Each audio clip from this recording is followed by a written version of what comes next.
નમસ્તે મિત્રો, હું છું નવરંગ સાયન અને સ્વાગત છે આપનું આઈ એમ ગુજરાતના અમેરિકા સ્પેશિયલ ન્યૂઝ બુલેટિનમાં. શુક્રવાર એપ્રિલ 17ના બુલેટિનમાં જોઈશું છેલ્લા 35 વર્ષથી અમેરિકામાં રહેતા અને 4 યુએસ સિટીઝન સંતાનોના માતા એક ઇન્ડિયન મહિલાને કેમ છેક હવે ડિપોર્ટ કરવાની કાર્યવાહી શરૂ કરવામાં આવી છે તેના સમાચાર જાણીશું. ન્યુયોર્કમાં આવેલી ગુજરાતીની મોડેલમાં કૂટણખાનું ચલાવતા એક અમેરિકનને કોર્ટે કેટલી સજા ફટકારી અને દલાલ પછી હવે ઓનરનો નંબર ક્યારે આવવાનો છે તેની વિગતો, તેમજ જોર્જિયામાં આવેલો ગુજરાતીનો એક સ્ટોર કેમ રાતોરાત ફેમસ થઈ ગયો છે તેની માહિતી અને ગજબનું ભેજું દોડાવી અમેરિકાના સિટીઝન બની ગયેલા એક દેશી સાથે કોર્ટના મહત્વના આદેશ બાદ હવે શું થવાનું છે તેનો રિપોર્ટ અને છેલ્લે અમેરિકન પ્રેમીને પરણેલા 85 વર્ષના એક વૃદ્ધાને પ્રોપર્ટીના ઝઘડા બાદ કેમ આઈસવાળા પકડીને લઈ ગયા તેની વાત આજના આ બુલેટિનમાં. અમેરિકામાં છેલ્લા 35 વર્ષથી રહેતા મીનુ બત્રા નામના એક ભારતીય મહિલાને આઈસ દ્વારા અરેસ્ટ કરી જેલ ભેગા કરી દેવામાં આવ્યા છે. 53 વર્ષીય મીનુ બત્રા સિંગલ મધર છે અને અમેરિકામાં તેમના 4 બાળકો છે. માર્ચ 17ના રોજ તેમની ધરપકડ કરવામાં આવી હતી અને છેલ્લા 1 મહિનાથી તેઓ જેલમાં બંધ છે. તેમના સંતાનોનું કહેવું છે કે તેઓ ટીનેજર હતા ત્યારે તેમના પેરેન્ટ્સની શીખ હોવાને કારણે હત્યા કરી દેવાતા મીનુ બત્રા અમેરિકા ભાગી આવ્યા હતા અને અસાયલમ માટે તેમણે અપ્લાય પણ કર્યું હતું. 1990ના અરસામાં અમેરિકા પહોંચેલા મીનુ બત્રાને છેક વર્ષ 2000માં વિથહોલ્ડિંગ ઓફ રિમૂવલનું સ્ટેટસ આપવામાં આવ્યું હતું. આ સ્ટેટસ મેળવનારા લોકો યુએસમાં રહી શકે છે, કામ કરી શકે છે, પણ ગ્રીન કાર્ડ માટે અપ્લાય નથી કરી શકતા કે ન તો તેમને થર્ડ કન્ટ્રી ડિપોર્ટેશન સામે કોઈ પ્રોટેક્શન મળેલું હોય છે. મતલબ કે કોર્ટના આદેશ પ્રમાણે મીનુ બત્રાને અમેરિકાની સરકાર ઇન્ડિયા ડિપોર્ટ નહીં કરી શકે, પણ તેમનું ત્રીજા કોઈ દેશમાં ચોક્કસ ડિપોર્ટેશન થઈ શકે છે. મીનુ બત્રા પોતાના સંતાનો સાથે ટેક્સાસના બ્રાઉન્સવિલમાં રહેતા હતા. તેમના 4 સંતાનો યુએસ સિટીઝન છે. માર્ચ 17ના રોજ હોલિંજન વેલી ઇન્ટરનેશનલ એરપોર્ટ પરથી તેમની ધરપકડ કરવામાં આવી હતી. તેઓ કામથી વિસ્કોન્સિન જઈ રહ્યા હતા ત્યારે જ આઈસના હાથમાં આવી ગયા હતા. મીનુ બત્રા છેલ્લા 20 વર્ષથી સર્ટિફાઈડ કોર્ટ ઇન્ટરપ્રેટર તરીકે કામ કરે છે. તેમજ ઇંગ્લિશ સિવાય તેઓ હિન્દી, પંજાબી અને ઉર્દૂ પર પણ સારી પકડ ધરાવે છે. તેમણે જેલમાંથી વિડીયો કોલ દ્વારા CBS ન્યૂઝને આપેલા એક ઇન્ટરવ્યૂમાં જણાવ્યું હતું કે એરપોર્ટ પર તેમને અટકાવી તેઓ યુએસમાં ઇલીગલી રહે છે તેવું જણાવાયું હતું. મીનુ બત્રાએ એરપોર્ટ પર જ પોતાના ડોક્યુમેન્ટ્સ કાઢીને બતાવ્યા હતા, પણ તેમની કોઈ જ દલીલ સાંભળવાનો ઇનકાર કરી દઈ તેમને અરેસ્ટ કરી લેવામાં આવ્યા હતા અને હાલ તેઓ મેક્સિકો બોર્ડર પર આવેલી અલવેલ ડિટેન્શન ફેસિલિટીમાં બંધ છે. તેમના એટર્નીએ CBS સાથે વાત કરતા જણાવ્યું હતું કે મીનુ બત્રા અમેરિકામાં રહેવાની સાથે કામ પણ કરી શકે છે, પણ કોર્ટના આદેશ પ્રમાણે તેમને અમેરિકાની બહાર જવાની પરવાનગી નથી. તેમજ તેઓ જો કોઈ ક્રાઇમ કરે તો પણ તેમને ડિપોર્ટ કરી શકાય છે. જોકે મીનુ બત્રાનું એવું કહેવું છે કે તેમની સમજણ એવી છે કે પોતે યુએસમાં લીગલી જ રહે છે. DHSએ આ અંગે CBS ન્યૂઝે જે સ્ટેટમેન્ટ આપ્યું હતું તેમાં એવું જણાવાયું હતું કે મીનુ બત્રા એક ઇલીગલ એલિયન છે અને તેમને અપાયેલા એમ્પ્લોયમેન્ટ ઓથોરાઇઝેશન એટલે કે વર્ક પરમિટનો એવો મતલબ નથી થતો કે તેમની પાસે યુએસમાં રહેવાનું લીગલ સ્ટેટસ છે. આવનારા દિવસોમાં પોતાની સાથે શું થશે અને સરકાર હાલ થર્ડ કન્ટ્રીમાં ડિપોર્ટેશન વધી રહી છે તેવામાં પોતાને પણ અન્ય કોઈ દેશમાં મોકલી દેવાશે કે કેમ તેની ચિંતામાં મીનુ બત્રા રાત્રે સૂઈ પણ નથી શકતા. તેમની ધરપકડ થઈ તેના અમુક મહિના પહેલા જ તેમનો એક દીકરો જેસ્પર યુએસ આર્મીમાં જોડાયો હતો, પણ હવે તેને એવું લાગી રહ્યું છે કે પોતાની સાથે જાણે દગો થયો છે. CBS સાથે વાત કરતા મીનુ બત્રાના આ દીકરાએ જણાવ્યું હતું કે મને એમ હતું કે અમેરિકા અને તેના લોકોની હું સેવા કરીશ, પણ તેમાંથી મારી માતાને જ બાકાત કરી દેવામાં આવી છે. મીનુ બત્રાએ અસાયલમ મેળવવા માટે જે સ્ટોરી રજૂ કરી હતી તે ખૂબ જ મજબૂત હતી, પણ તેમ છતાં પણ તેમને અસાયલમ નહોતું મળ્યું. તેના બદલે તેમને અમેરિકામાં એવા સ્ટેટસ પર રહેવાની મંજૂરી અપાઈ હતી કે જેના હેઠળ તેમને ક્યારે પણ ગ્રીન કાર્ડ ન મળી શકે, તેમજ તેમને ગમે ત્યારે થર્ડ કન્ટ્રીમાં ડિપોર્ટ પણ કરી શકાય. એરપોર્ટ પરથી જ તેમની જે સંજોગોમાં ધરપકડ કરવામાં આવી હતી તેનાથી ફરી એ વાતનો વધુ એક પુરાવો મળ્યો છે કે TSA દ્વારા અનડોક્યુમેન્ટેડ ઇમિગ્રન્ટ્સનો ડેટા આઈસ સાથે શેર કરવામાં આવી રહ્યો છે.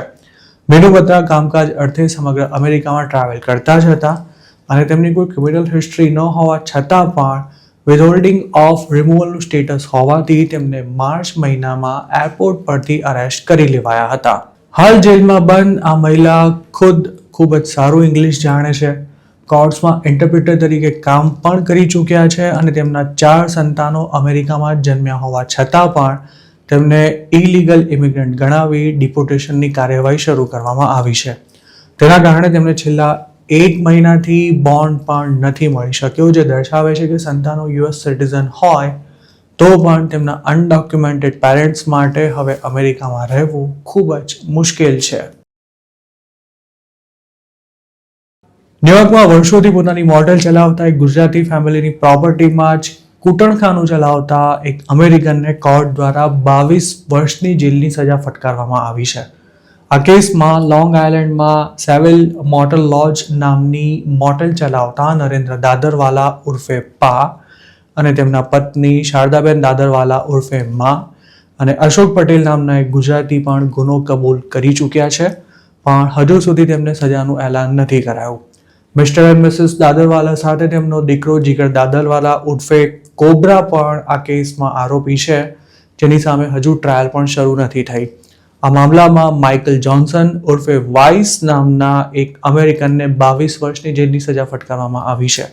માઇકલ પર ટ્રાફિકિંગ ઉપરાંત કૂટણખાનું ચલાવવા સહિતના આરોપ હતા.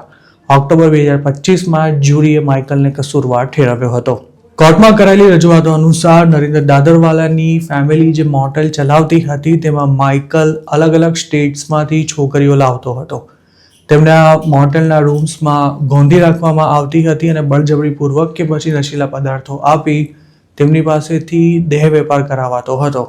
સ્વાભાવિક છે કે આ પ્રકારના ગોરખધંધા કરતા માઇકલનું દાદરવાલા ફેમિલી સાથે સેટિંગ હતું, જેથી તેમની મોટેલમાં તે બે રોકટોક પોતાનો ધંધો ચલાવી શકતો હતો. નવેમ્બર 2022માં ન્યુયોર્કની ફેડરલ કોર્ટમાં માઇકલ ઉપરાંત ટિમોથી નામના 2 અમેરિકન્સ અને તેમની સાથે સાથે નરેન્દ્ર દાદરવાલા, શારદા દાદરવાલા, જીગર દાદરવાલા અને હિમાંશુ પટેલ તેમજ અશોક પટેલ સામે આ બાબતે આરોપ ઘડવામાં આવ્યા હતા. આરોપીઓ સામે જે ટ્રાયલ ચલાવાઈ હતી તેમાં એ વાત પુરવાર થઈ ગઈ હતી કે 2014 થી 2022ના ગાળામાં માઇકલે દાદરવાલા ફેમિલીની સેવિલ મોટર લોજ મોટેલમાં કૂટણખાનું ચલાવ્યું હતું અને તેમાં અનેક મહિલાઓને પૈસાના બદલામાં લોકો સાથે જબરજસ્તી ફિઝિકલ થવાની ફરજ પાડવામાં આવી હતી. માઇકલ આ છોકરીઓના ફોટા સાથે અલગ અલગ વેબસાઇટ્સ પર એડ પણ આપતો હતો. જેટલી પણ છોકરીઓને મોટેલ પર લાવ્યો હતો તેમાંની અમુક છોકરીઓએ માઇકલ અને દાદરવાલા ફેમિલી વચ્ચે ગાઢ સંબંધો હોવાનું કોર્ટને જણાવ્યું હતું. તેમજ આ ગુજરાતી ફેમિલી કઈ રીતે માઇકલના ડર્ટી બિઝનેસને પ્રોટેક્ટ કરતી હતી તેને લઈને પણ કેટલાક ચોંકાવનારા ખુલાસા કરવામાં આવ્યા હતા.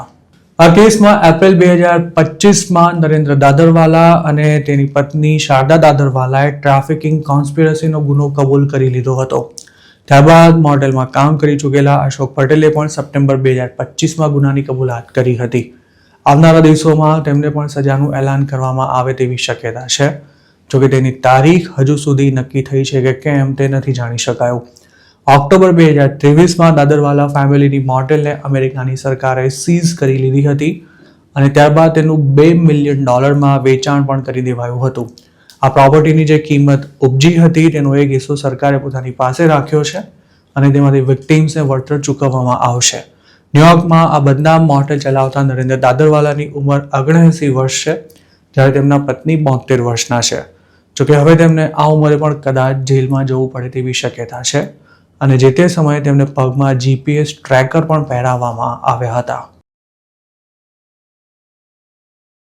જોર્જિયાના વુડસ્ટોકમાં આવેલો એક ગુજરાતીનો સ્ટોર હાલ ખાસો ચર્ચામાં છે, કારણ કે તાજેતરમાં જ આ સ્ટોર પરથી લોટરી ટિકિટ ખરીદનારા એક કસ્ટમરને $2.5 મિલિયનનું મસમોટું ઇનામ લાગ્યું છે. સ્ક્રેચ ઓફ ટિકિટ ખરીદનારા કસ્ટમરને આ લોટરી લાગી હતી, જેનું નામ જાહેર કરવામાં નથી આવ્યું. કોરી ફ્લેટ હાઈવે પર આવેલા વેસ્ટ માર્ટ નામના આ સ્ટોરના ઓનર અનિલ પટેલ નામના એક ગુજરાતી છે. હાલમાં જ જોર્જિયા લોટરીના ઓફિસર્સે તેમના સ્ટોરની મુલાકાત લઈ અનિલ પટેલને પ્રમોશનલ ચેક એનાયત કર્યો હતો.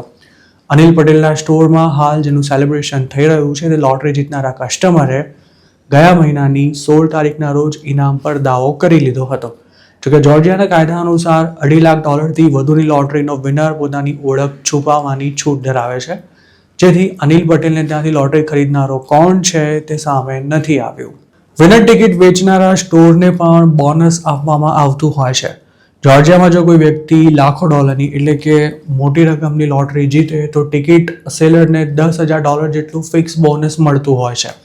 આમ તો લોટરીના બિઝનેસમાં કોઈ ખાસ માર્જિન નથી મળતું, પણ તેના કારણે સ્ટોરનો બિઝનેસ વધારવામાં ચોક્કસ મદદ મળે છે. જેમ કે લોટરી ખરીદનારો કસ્ટમર સ્ટોરમાંથી બીજી વસ્તુઓ પણ ખરીદતો હોય છે, જેનાથી બિઝનેસ ઓનરને ફાયદો થાય છે. આ ઉપરાંત જે સ્ટોરમાં વિનર ટિકિટ વેચાઈ છે તેવા સમાચાર આવે તે સાથે જ સ્ટોર રાતોરાત પોપ્યુલર થઈ જતો હોય છે અને ત્યાંથી લોટરી ટિકિટ ખરીદનારા કસ્ટમર્સની સંખ્યા પણ વધી જાય છે, જેનાથી ઓવરઓલ બિઝનેસ પણ વધે છે. ગુજરાતીઓ લોટરી ટિકિટ વેચવામાં ભલે આગળ હોય પણ કોઈ ગુજરાતીને લોટરી લાગી હોય તેવું જવલેજ બનતું હોય છે. જો થોડા દિવસો પહેલા જ નોર્થ કેરોલાઇનામાં સ્ટોરમાં જોબ કરતા મૌલિન પટેલ નામના એક ગુજરાતીએ ખરીદેલી $10ની ટિકિટમાં તેને $1 મિલિયન ઇનામ લાગ્યું હતું. જોકે મૌલિને પોતાનો ફેસ પબ્લિક નહોતો કર્યો. અમેરિકામાં લાખો ડોલરની લોટરી લાગ્યા બાદ પણ મોટાભાગના લોકો ઇનામમાંથી માંડ અડધી રકમ જ મેળવી શકતા હોય છે. જો કોઈ વિનર 20 વર્ષના ગાળામાં ટુકડે પેમેન્ટ લેવા તૈયાર થાય તો તેને ટેક્સ ઓછો ભરવો પડે છે અને પૈસા પણ વધારે મળે છે.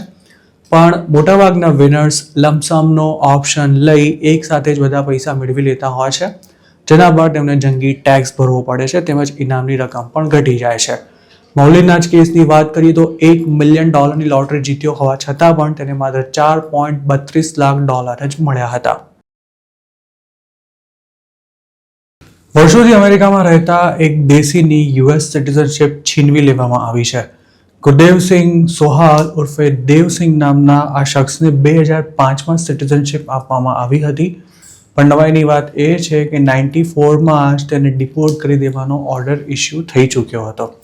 ફાઇનલ રિમૂવલ ઓર્ડર આવી ગયો હોવાથી દેવસિંહ પાસે લીગલી યુએસમાં રહેવાનો કોઈ ઓપ્શન નહોતો રહ્યો, પણ તેણે પોતાની ઓળખ બદલીને બુટાસિંહ સંધુ નામ ધારણ કર્યું હતું. પોતાની જન્મ તારીખ તેમજ અમેરિકા આવવાની ડેટ પણ તેણે બદલી નાખ્યા હતા. ત્યારબાદ આ શખ્સે ફરી લીગલ સ્ટેટસ પ્રાપ્ત કરવા માટે કાવાદાવા શરૂ કર્યા હતા. આમ તો અમેરિકાની ઇમિગ્રેશન સિસ્ટમ ખૂબ જ જડબે સલાક માનવામાં આવે છે, પણ નકલી ઓળખ ઊભી કરીને પહેલા ગ્રીન કાર્ડ અને ત્યારબાદ સિટીઝનશિપ માટે અપ્લાય કરનારો અને તેને મેળવી પણ લેનારો દેવસિંહ ઉર્ફે બુટાસિંહ સોયના નાકામાંથી હાથી પસાર થઈ જાય તેમ સિટીઝનશિપ લેવામાં સફળ રહ્યો હતો. જોકે તેણે નેચરલાઇઝેશન માટે જે ફિંગરપ્રિન્ટ્સ આપી હતી તેના જ આધારે વર્ષો બાદ તેની આ ચોરી પકડાઈ ગઈ હતી. બુટાસિંહ અમેરિકાનો સિટીઝન બન્યો તેના છેક 15 વર્ષ પછી એટલે કે ફેબ્રુઆરી 2020માં પહેલીવાર એવી જાણ થઈ હતી કે 94માં જેનો રિમૂવલ ઓર્ડર નીકળ્યો હતો તે દેવસિંહ અને 2005માં જેને સિટીઝનશિપ અપાઈ હતી તે બુટાસિંહ એક જ વ્યક્તિ છે. ફિંગરપ્રિન્ટના આધારે ગંગાધર હી શક્તિમાન હૈ તે કન્ફર્મ થઈ જતા તેની સામે કાયદાકીય કાર્યવાહી શરૂ કરવામાં આવી હતી.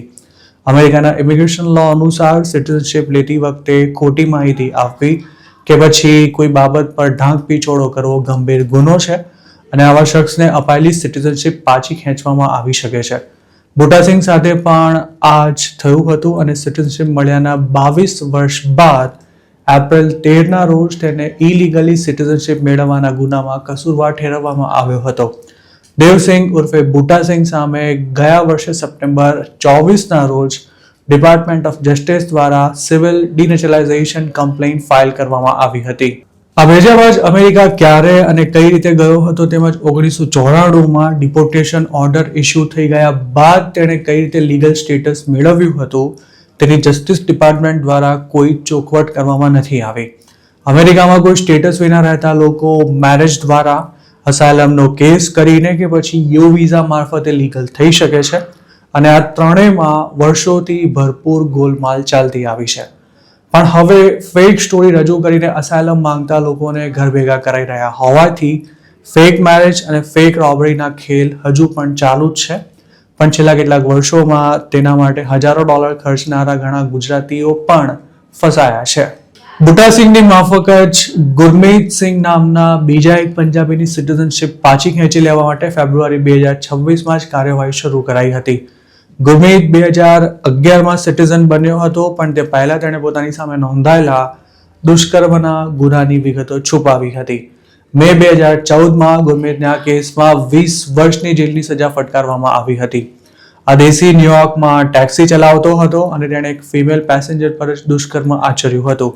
ગુરમીત સામે જે કેસ કરવામાં આવ્યો છે તેમાં હજુ સુધી ફાઇનલ જજમેન્ટ નથી આવ્યું, પણ તેની સિટીઝનશીપ પાછી ખેંચી લેવાય તેવી પૂરી શક્યતા છે.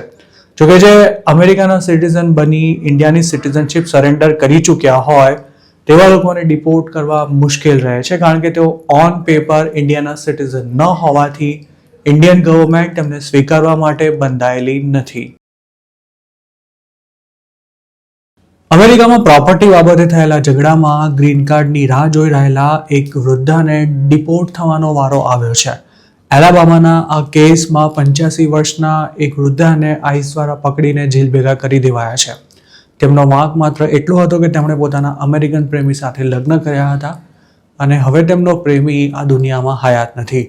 મેરી થેરેસા નામની ફ્રેન્ચ મહિલા અને બિલ રોસ નામના એક અમેરિકનની આ લવ સ્ટોરીનો જે કરુણ અંજામ આવ્યો છે તે કોઈને પણ ચોંકાવે તેવો છે અને તેની પાછળની અસલી કહાની કોઈ ફિલ્મી સ્ટોરીને પણ ટક્કર મારે તેવી છે. મેરી અને બિલ પોતાના યુવાનીના દિવસોમાં ફ્રાન્સમાં મળ્યા હતા. ત્યારે બિલ અમેરિકન મિલિટરીમાં ફરજ બજાવતા હતા અને તેમનું પોસ્ટિંગ ફ્રાન્સમાં થયું હતું, જ્યારે મેરી સેક્રેટરી તરીકે જોબ કરતી હતી. સમય જતાં તેઓ છૂટા પડ્યા હતા, પણ જીવનના અંતિમ પડાવમાં ફરી તેમનો ભેટો થયો હતો.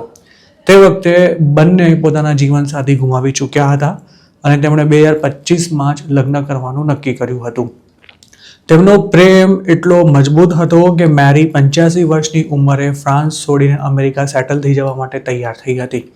2025માં જ મેરી અને બિલના લગ્ન થયા હતા, પણ લગ્ન જીવનનું આ સુખ અલ્પજીવી નીવડ્યું હતું, કારણ કે જાન્યુઆરી 2026માં બિલનું અવસાન થતાં તેમના દીકરા અને મેરી વચ્ચે પ્રોપર્ટીને લઈને વિખવાદો શરૂ થયા હતા. બિલના 2 દીકરા છે, જેમાં નાનો દીકરો ટોની ફેડરલ ગવર્મેન્ટમાં કામ કરે છે. એવું મનાઈ રહ્યું છે કે તેણે જ મેરીની ધરપકડ કરાવી દીધી છે. 85 વર્ષના મેરી થેરેસા હાલ લ્યુઝિયાનાના આઈસ ડિટેન્શન સેન્ટરમાં બંધ છે. તેમના 3 સંતાનો ફ્રાન્સમાં રહે છે, પણ માતા સાથે કોઈ સંપર્ક ન થઈ રહ્યો હોવાથી તેઓ તેમના સ્વાસ્થ્યને લઈને ઘણા ચિંતિત છે. આ મામલે લોકલ કોર્ટે આપેલા એક ચુકાદામાં જણાવ્યું હતું કે બિલના નાના દીકરા ટોનીએ જ પોતાની વગનો દુરુપયોગ કરી સાવકી માતાની ધરપકડ કરાવી છે. જોકે ટોનીએ આ વાત માનવાનો ઇનકાર કરી દીધો હતો, પણ કોર્ટમાં એ બાબત પુરવાર થઈ હતી કે મેરીની ધરપકડ થઈ તેના 1 દિવસ પહેલા જ ટોનીને આ અંગે જાણ થઈ ગઈ હતી અને ધરપકડ બાદ તેને કલાકથી પણ ઓછા સમયમાં તેનો મેસેજ પણ આવી ગયો હતો. નવાઈની વાત એ છે કે મેરીને આઈસવાળા લઈ ગયા તેના 2 કલાકમાં જ તેમનો અન્ય એક સાવકો દીકરો ગેરી તેના સ્વર્ગસ્થ પિતાના ઘરે પહોંચી ગયો હતો અને તેણે તમામ લોક બદલાવી નાખ્યા હતા. મેરીએ પોતાની ધરપકડ પહેલા પ્રોપર્ટીના વિખવાદમાં કોર્ટમાં એવું સબમિશન કર્યું હતું કે પોતે યુએસની રેસિડેન્સી લેવાની પ્રોસેસમાં છે. જોકે DHSનું કહેવું છે કે મેરી 90 દિવસના વિઝા પર અમેરિકા આવ્યા બાદ 4 મહિના ઓવરસ્ટે થઈ ગયા હોવાથી તેમની ધરપકડ કરવામાં આવી છે. મેરીના એક દીકરાએ આ મામલે અમેરિકન મીડિયા સાથે વાત કરતા જણાવ્યું હતું કે તેમની બિલ સાથે છેક 1960ના દાયકામાં પહેલીવાર મુલાકાત થઈ હતી. ત્યારે બિલ રોસ વેસ્ટર્ન ફ્રાન્સમાં આવેલા મિલિટરી બેઝમાં તૈનાત હતા. જોકે બિલ રોસ ત્યારબાદ અમેરિકા પાછા ફર્યા હતા અને પોતાની એક દોસ્ત સાથે લગ્ન કરી એલાબામામાં સેટલ થયા હતા. મેરીએ પણ આ દરમિયાન ફ્રાન્સમાં જ લગ્ન કરી લીધા હતા અને તેમને 3 બાળકો પણ થયા હતા. જોકે વર્ષો બાદ જ્યારે મેરીના પતિ અને બિલની પત્નીનું મોત થયું ત્યારે તેઓ ફરી એકબીજાના સંપર્કમાં આવ્યા હતા અને થોડા જ સમયમાં તેમણે લગ્ન કરી લેવાનું નક્કી કર્યું હતું અને એપ્રિલ 2025માં બંને પરણી પણ ગયા હતા. મેરી પોતાના પતિ સાથે તેમના એલાબામામાં આવેલા 50 વર્ષ જૂના મકાનમાં રહેતા હતા. આ કપલ ફરવાનું શોખીન હતું અને 85 વર્ષની ઉંમરે પણ ડ્રાઈવ કરી એલાબામાથી ફ્લોરિડા ગયું હતું. તેઓ લ્યુઝિયાના પણ જવાના હતા, પણ જાન્યુઆરી 24ના રોજ બિલનું અવસાન થઈ ગયું હતું. તેમના મોત સાથે જ $1.73 લાખ મકાન, 2 ગાડીઓ અને બેંક એકાઉન્ટમાં પડેલા $1500 બાબતે બિલના 2 દીકરા અને મેરી વચ્ચે વિખવાદ શરૂ થયો હતો. બિલે પોતાના મોત પહેલા કોઈ વસિયતનામું પણ ન કર્યું હોવાથી આ મામલો વધુ ગૂંચવાયો હતો. જોકે કાયદા અનુસાર કોર્ટે 50% પ્રોપર્ટી મેરીને અને બાકીની 50% પ્રોપર્ટી બિલના બંને દીકરા વચ્ચે અડધી અડધી વહેંચી દેવા માટે આદેશ કર્યો હતો. બિલના બંને દીકરાએ પોતાની સાવકી માતાને $10,000 પકડાવી દઈ ફ્રાન્સ ભેગી કરવાના પણ પ્રયાસ કર્યા હતા, પણ મેરી તેના માટે તૈયાર નહોતા થયા. કોર્ટમાં તેમણે એવો દાવો કર્યો હતો કે બિલના મોતના બીજા દિવસે તેમના બંને દીકરા ઘરે આવ્યા હતા અને કંઈ પૂછ્યા કે કહ્યા વિના જ તેઓ બંને ગાડીઓ લઈને જતા રહ્યા હતા. તેવી જ રીતે ઘરમાં રહેલી ગન્સ અને ડોગ પણ લઈ જવાયા હતા. તેમજ તેમણે ઘરે આવનારી તમામ ટપાલોનું એડ્રેસ પણ ચેન્જ કરાવી દેતા મેરી ઇમિગ્રેશનની અપોઇન્ટમેન્ટ ચૂકી ગયા હતા. પતિના મોત બાદ ગણતરીના દિવસોમાં જ મેરી પાસે જમવાના અને કપડાં ખરીદવા માટે પણ પૈસા નહોતા બચ્યા. તેમજ ઘરના યુટિલિટી કનેક્શન્સ પણ કપાઈ ગયા હતા. માર્ચ 30ના રોજ લોકલ કોર્ટના જજે એક ઓર્ડર પાસ કરી બિલ રોઝની પ્રોપર્ટીઝને વેચવા કે બીજા કોઈને ટ્રાન્સફર કરવા પર સ્ટે મૂકી દીધો હતો અને તેના 2 જ દિવસ બાદ આઈસના એજન્ટ્સ મેરીને અરેસ્ટ કરવા માટે બિલના ઘરે પહોંચી ગયા હતા. ત્યારે મેરી રોઝ નાઇટ ગાઉનમાં હતા અને તેમને એવી જ હાલતમાં પકડીને લઈ જવાયા હતા. મેરીની ધરપકડ થઈ છે ત્યારથી ફ્રાન્સમાં રહેતા તેમના સંતાનો તેમનો સંપર્ક નથી કરી શક્યા, કારણ કે detention centre international phone calls accept નથી કરતું. મેરીની મુક્તિ માટે ફ્રેન્ચ કોન્સ્યુલેટ પણ પ્રયાસ કરી રહી છે, પણ હજુ સુધી આ 85 વર્ષીય વૃદ્ધા આઈસની જેલમાં જ બંધ છે અને તેઓ ક્યારે છૂટશે તે કંઈ જ નક્કી નથી. તો મિત્રો, આ હતા અમેરિકાના આજના મુખ્ય સમાચાર.